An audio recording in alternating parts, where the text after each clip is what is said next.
Mañana viernes 31 de marzo es el último día para efectuar el pago del impuesto sobre tenencia o uso de vehículos y obtener el subsidio fiscal del 100%. Los contribuyentes que no cumplieron con los requisitos para obtener el subsidio deberán cubrir el monto total de la tenencia con actualizaciones y recargos, así como el refrendo.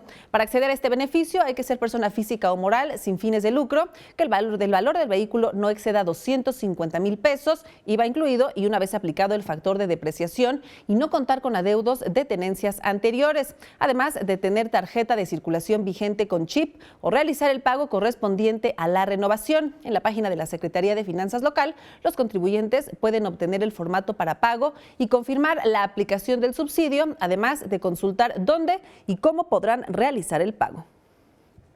El gobierno de la Ciudad de México se sumó a la iniciativa Airvolution del C40, mediante la cual se establecen esquemas para clasificar a vehículos de acuerdo con sus emisiones contaminantes reales y su impacto en la calidad del aire. La iniciativa otorgará a cada modelo de auto un puntaje basado en todos los contaminantes que emite en condiciones reales de calle, y esos datos se harán del conocimiento público. La información sobre emisiones será proporcionada de manera precisa y transparente por el Consejo Internacional en Transporte Limpio mediante el sistema Emissions Analytics.